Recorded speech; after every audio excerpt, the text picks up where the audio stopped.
Couple of guys on both sides of the ball being recognized today as the NBA announced its all-NBA teams.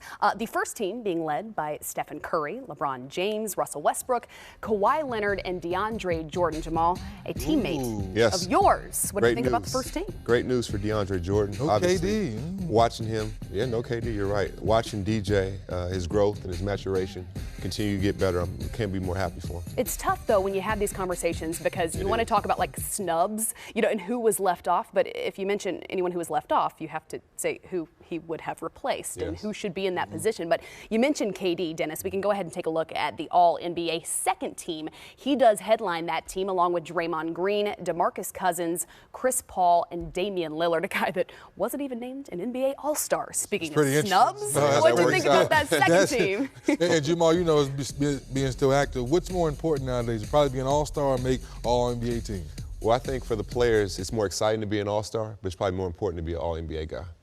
Interesting, because you don't hear fans necessarily talk about, oh, he's an all-NBA caliber player. You think, oh, well, this is an all-star player, but this is when it's most important to be recognized by those who are playing with and against you night in and night out. I would say, I think you're as good as your peers think you are. Obviously, everybody has a vote and everybody has a voice, but, the guys that you go against every single night, they know the truth and who's really that nice and who's really not. And I think for the guys on that team, congratulations. Obviously, KD's a top-shelf player in this league, and I can't explain not on the first team, but right. It's a tough one, right? That's a tough Especially with the way Kawhi Leonard played. Obviously, LeBron's LeBron. Great players. Right.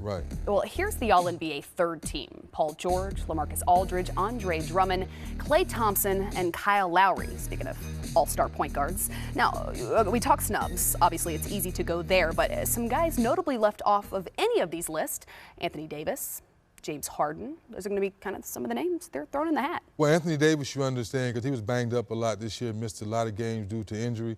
And I think James Harden fell out of love with a lot of voters because on the defensive end, he didn't bring the same effort. It's amazing, and Jamal, you noticed that when he was with OKC, he was looked at as a defensive player coming off being obviously a facilitator and still is now, but the defensive side of the ball kind of slipped a little bit, and I think that's why a lot of people didn't vote for him. I think, like you said, I think along those lines, it's weird because you have guys that we know are two of the top 10, 15 guys in the world, but it all depends on how their team does. Winning factors into it. And Houston had such a run last year. I think them getting off to a slow start may have hampered their whole team, and especially getting on the